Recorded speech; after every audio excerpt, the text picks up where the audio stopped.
Во сложените политичко-економски односи, при крајот на 19. век, но исто силен стремеж за ослободување на Македонија од многовековното туѓо владење, на 23.10.1893 година во Солун е формирана Македонската револуционерна организација. Незините основаджи Дамјан Груев, Петар Попарсов, Иван Хаджи Николов, Антон Димитров, Христо Татарчев и Христо Батанджиев со себе ги носеле и ги сублимирале сите сознанија за страдањата, како и политичките, економските и културните констелации, но ги обединувале и разните идеи и искуства на разни македонски здруженија, кружоци и револуционерни групи. Основната цел на организацијата била извојување на политичка автономија на Македонија во рамките на турската држава. Потоа е вклучена и територијата на Одринско, со што го добила називот Тајна македонско-одринска револуционерна организација ТМОРО. Организацијата била должна да го разбуди сознанието кај народот за самозаштита, да шири меѓу него низ печатот или усно револуционерни идеи и да подготви и подигне општо востание, што всушност е содржината на првиот и вториот член од уставот. Голем импулс на организацијата и дале новите членови во 1894 година, а тоа се Гоце Делчев, Ѓорче Петров и Пере Тошев. Идеите на МРО моцкавично се прошириле и со голем занес биле прифаќани од народот, иако организацијата била мощно предпазлива во својата работа. За време на летото 1894 година формирани се првите градски револуционерни комитети во Битола, Кавадарци, Неготино, Охрид, Прилеп, Ресен и Струга.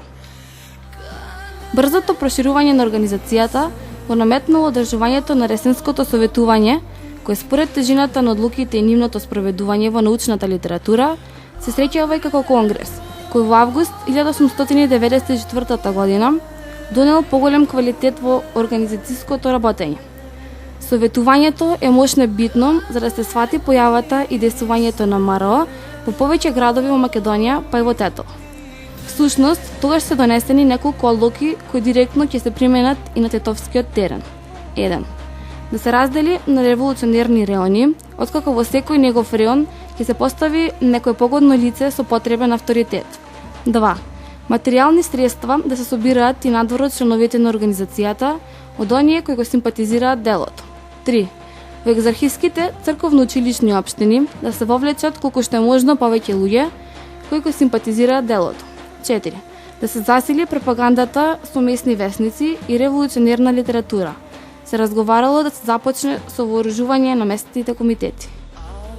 Според првата одлука на Ресенското советување, Тетово и Тетовско се нашле во рамките на Скопскиот револуционерен округ. Набрзо изработени правилник за револуционерни комитети, кој содржи 50 члена групирано во 11 глави.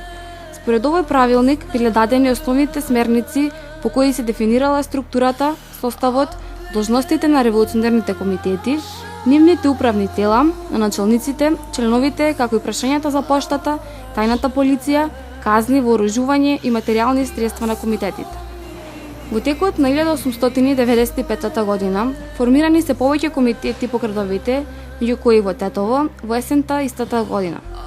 Третата одлука од Ресенското советување наполно се остварувала во Тетово, каде што всушност организацијата успела да се инфилтрира меѓу учителите назначени од екзархијата и тие да бидат првите основачи на градскиот комитет. Најважна улога одиграле учителите, кои во тетовските училишта биле претежно од другите краишта од Македонија. Главен збор меѓу нив имал учителот Христо Червенелеков од Штип како прв председател на Тетовскиот комитет.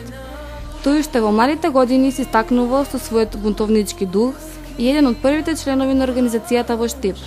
Како близок соработник на Гоце Делчев и Даме Груев, кога е назначен за учител во Тетово, веднаш се зафатил со ширење на идеите на организацијата во овој крај. Преку Христо Червенелеков, всушност, Тетовскиот комитет имал директна врска со основоположниците на МРО и тој е првиот организатор за набавка на делови за пушките од Австро-Унгарија во Тетово, нивната изработка и испраќање на истите во другите делови на Македонија. Другите учители основачи се Владимир Трајчев од Ресен, Никола Панчев од Штип, Драган Ничов од Велес и Симеон Мистов од Тетово.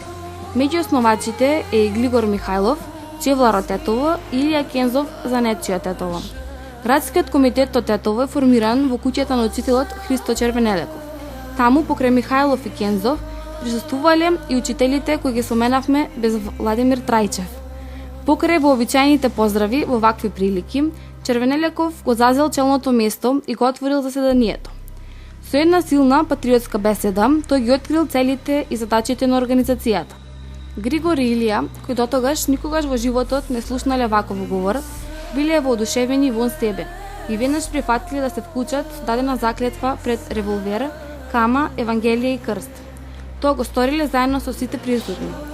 Задачата мощно брзо била реализирана, бидејќи идејата за слободна Македонија била со големо воодушевување прифатена. Организацијата за мощно кратко време имала 50 членови. На крајниот северозапад на Македонија, во подоцнежните години, ВМРО и ВМРО во Тетово ќе создаде моćна мрежа која се проширила речиси во сите села каде што живее христијанско македонско население и најмногу во градот Тетово. Кога би требало да се резимира во кратки црти кои се заслугите во Тетовскиот комитет, тие би ги поделиле под неколку точки. Една од најважните задачи на Тетовската организација била производството и дистрибуција на тетовските пушки мартинки, кои по обемот на употребата во македонските комитски чети била најзастапена.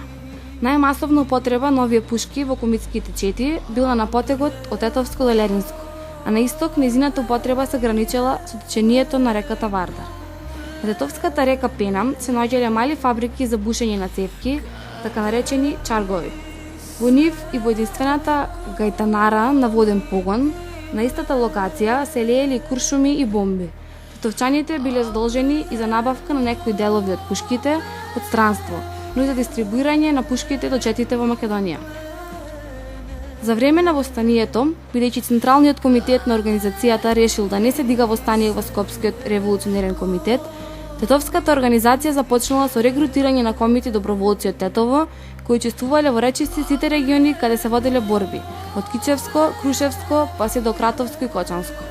По Илинденското востание, тетовчаните се до 1905 година учествувале во борбите кои се воделе низ Македонија.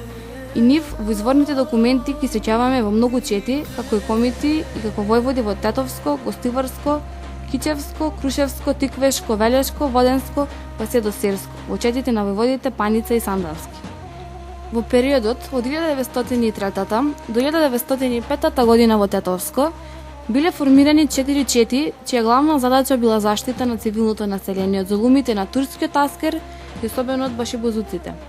Војводите на овие тетовски чети се војводата Софре Ѓорѓевски од село Радиовце, кој раководел четата која го контролирала теренот на и околу планината Сувагора, со селата Челопек, Волковија, Стенче, Блаце, Луковица и други соседни села, потоа така наречени Брезјанска чета, чиј прв војвода е нејзиниот основач Крсто Михајловски од село Брезно. Но во четата имало и комити од Лешок, Јелошник, Лавце, Једорце, Отуње, Варвар. Овие села биле и местата на Шарпланина, каде што оваа чета действувала. Покрај овие две чети, постоеле две чети од градот Тетово, едната на чело на војводата Ѓорѓи Тодоров и четата на војводата Младен Мишевски.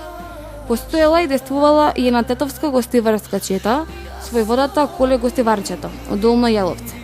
Со оваа чета е поврзан прочениот настан со рисувањето на Лешочкиот манастир, кој се случило на 28 август 1905 година.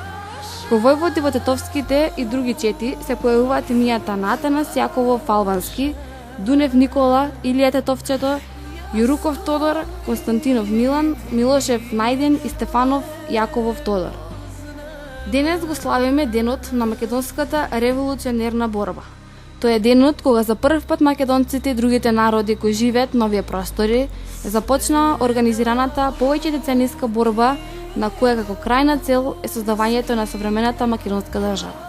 Така, 41 година по Илинденското востание, новата генерација на револуционери, македонските партизани по стапките и угледот на претходните илинденци, успеја во вардарскиот дел на Македонија да ја создадат современата македонска држава. Истакнувајќи го континуитетот на Илинден, македонските партизани своите чети одреди ги нарекуваа по имињата на војводите и идеолозите од 1903 година. Највисокиот орган на македонската држава АСНОМ е формиран исто така на Илинден 1944 година. Тетово и Тетовско во времето на Народно-ослободителната војна даде свој активен придонес со свои борци и одреди.